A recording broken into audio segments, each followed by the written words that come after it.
जय हिंद। आप सभी का स्वागत है हमारे YouTube चैनल पर। आज के इस क्लास में हम लोग कक्षा 9 का अध्याय 1, इसमें प्रश्नावली 1.5 के प्रश्न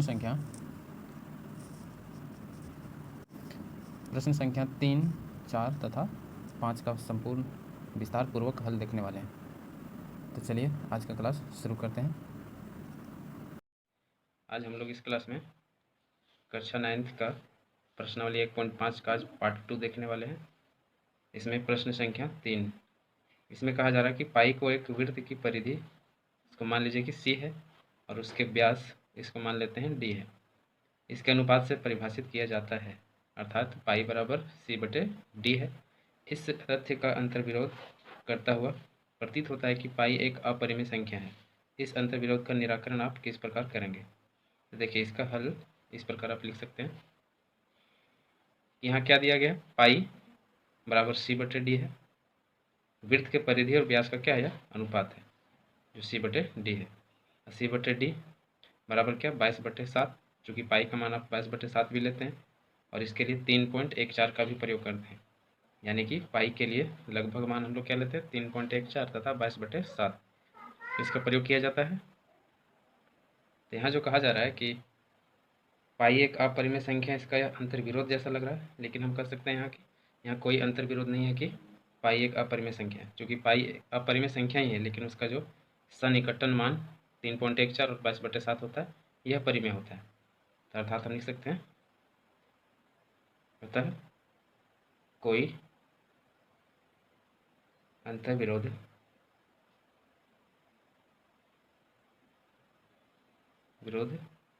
नहीं है कि पाई एक अपरिमेय संख्या है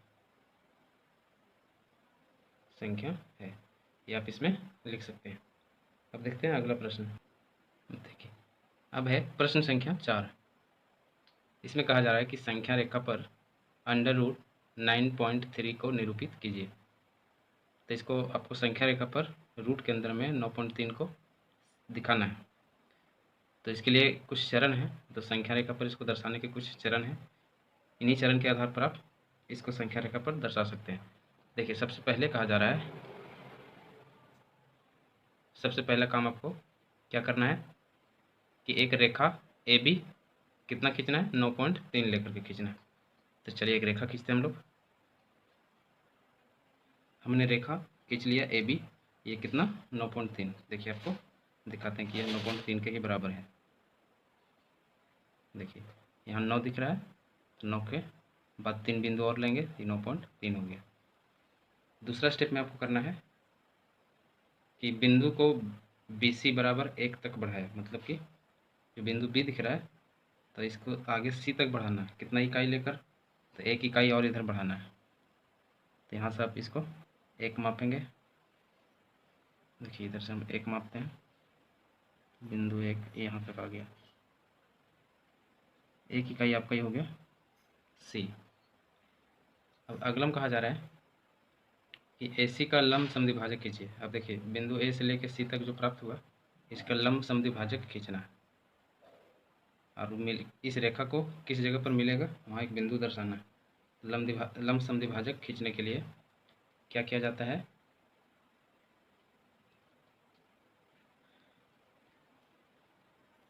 जिस रेखा का भी आपको लंब समद्विभाजक खींचना है, उस बिंदु से, जैसे मान लीजिए कि ए से सी तक का हमको खींचना है, तो अनुमान से आप देख रहे हैं कि आधा यहाँ हो रहा है, तो इससे थोड़ा आधा से अधिक आप इस चाप को बना लेंगे, और एक चाप आप ऊपर लगाएंगे और एक चाप नीचे इस तरह से लगाएंगे, और दूसरा जहाँ से आपको काटना है, सी से एक लगाएंगे और नीचे भी एक चाप लगाएंगे। तो देख रहे हैं कि यह 2 स्थान पर काटा, एक पॉइंट यहाँ बना और दूसरा पॉइंट यहाँ बना।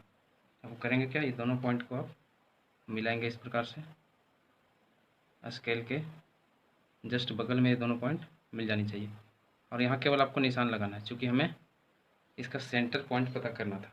तो ये मिल गया, इसको आप क्या नाम दे देंगे? ये हो गया ओ। अब क्या करना है? ओ ए को त्रिज्या लेकर, अगला स्टेप में क्या करना है? ओ से लेके ए तक इसको त्रिज्या मान लेना। तो इसको आप यहाँ एडजस्ट करिए प्रकार को, केंद्र मानेंगे वो तो नुकीला भाग वहाँ रखेंगे, पेंसिल का किनारा ए पर ले आएंगे। तो देखिए ये ए हो गया, ओ ए। इधर से घुमाइएगा तो देखिएगा ये जा करके आपका सी पर मिल जाएगा। देखिए सी पर मिल जा रहा है, इसका मतलब कि ओ है आपका बिल्कुल सेंटर पॉइंट पर, यानी कि दोनों का ही मध्य बिंदु है। अब क्या करना है, यहाँ से इसको एक वृत्त घुमा देना है, मैंने अर्धवृत्त काटना है आपको ऊपर की ओर। तो इस प्रकार एक आप अर्धवृत्त काटिए। हाँ, ये आपका बन गया अर्धवृत्त। अब अर्धवृत्त बन गया। अब अगले स्टेप में क्या करना है कि जो बिंदु बी दिख रहा है, तो इस बिंदु बी से बिल्कुल शीर्षलंब खींचना है। शीर्षलंब मतलब कि समकोण बनाते हुए एक रेखा खींचनी है, बिल्कुल इस प्रकार। देख रहे हैं कि ये आपका समकोण बना रही है। ये जहाँ पर मिलता है उस बिंदु का नाम हम लोग दे देंगे डी। इस बिंदु का नाम क्या हो जाएगा, डी हो जाएगा। आप क्या करेंगे कि ओ डी, यहाँ अब बी डी, आप बी को डी से इस तरह से चाप मिलाएंगे और यहाँ से एक चाप काटेंगे जो कि इसी रेखा को आगे देखिएगा इस तरह मिलाते जाइएगा, इस रेखा को यहाँ पर काटती है। इसका नाम दे देंगे हम लोग ई। तो यही जो आपका बी डी और बी दोनों क्या होगा, बराबर होगा। हम लिख सकते हैं कि बी डी बराबर बी ई। चूँकि बी डी से चाप शुरू हुआ था और ई तक आया, तो चूँकि यह चाप जहाँ भी घूमेगी इसी के बराबर दूरी लेकर चलेगी, तो बी डी और बी दोनों बराबर होगा। कितना होगा, यही आपका रूट 9.3 था, तो यह भी क्या हो जाएगा, रूट में 9.3। ठीक है, ये आपका चाप यहाँ दिख रहा था। इस प्रकार आप इस प्रश्न को दिखा सकते हैं संख्या रेखा पर की 9.3। अब देखिए प्रश्न संख्या 5 में कहा जा रहा है कि निम्नलिखित के हरों का परिमेयकरण कीजिए। तो परिमेयकरण करने के लिए हम लोग क्या करते हैं, देखते हैं आगे इसका। पहला प्रश्न है 1/√7। देखिए जब परिमेयकरण करना हो तो, और यहाँ लिखा हुआ हर का परिमेयकरण करना है, तो हर में जो रूट वाली संख्याएं हैं परिमेयकरण करने के बाद यह समाप्त हो जाएगी, यानी कि रूट में समाप्त हो जाएगा हर के मान में आपको रूट नहीं दिखेगा। इसके लिए करते क्या है, जो रूट वाली संख्या है इसे आप अंश में भी और हर में भी गुना करेंगे। तो रूट में 7 है तो √7/√7 इस प्रकार आप गुना करेंगे, यानी नीचे जो भी रूट वाली संख्या होगी वही आपको अंश में और हर में गुना करना है।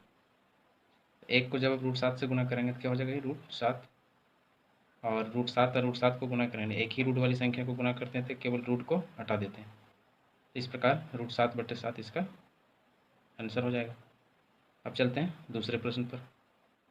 दूसरा में कहा जा रहा है कि 1/√7 माइनस √6।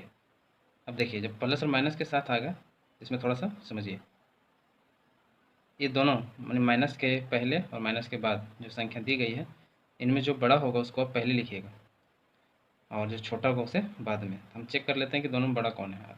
तो √7 और √6 में √7 आपका बड़ा है, तो इसमें आप गुना क्या करेंगे, सेम यही चीज़ गुना करना है, लेकिन आपको चिन्ह को बदल देना, यानी कि माइनस रहेगा तो प्लस लगा देना, प्लस रहेगा तो माइनस लगा देना। तो √7 माइनस लगा हुआ इसलिए अब क्या गुना करेंगे हम लोग, प्लस लगा करके √6। यही चीज़ यहाँ भी करेंगे, √7 प्लस √6। अब देखिए इसको गुना करते हैं, तो जब आप एक में गुना करेंगे इसको तो √7 प्लस √6 ही मिलेगा। और इसको आप देखिए, आप पिछले प्रश्न में देखे होंगे, इसी चैप्टर का जो पहला प्रश्न बता रहे थे उसमें फार्मूला के द्वारा इस प्रकार के जो व्यंजक हैं इसको हल किए थे। देखिए क्या हो रहा है, a माइनस बी और a प्लस बी। इस प्रकार के प्रश्न में हमेशा नीचे a plus B into A minus B के रूप में जरूर आ जाएगा। इसका फार्मूला क्या होता है, a² माइनस b²। a आपका है √7, हम कर सकते हैं √7 का स्क्वायर, माइनस b के स्थान पर √6 है तो √6 का स्क्वायर। अब क्या होगा, ऊपर था आपका √7 प्लस √6 होगा, बट्टे में देखिए किसी भी रूट वाली संख्या का वर्ग करते हैं तो उसका केवल रूट को हटा दीजिए, यानी कि यह क्या हो जाएगा 7, तो यहाँ भी रूट हटा देंगे तो हो जाएगा 6। तो फाइनली इसका आंसर क्या प्राप्त होगा, √7 प्लस √6 बट्टे 7 में 6 हटाएंगे तो क्या होगा 1।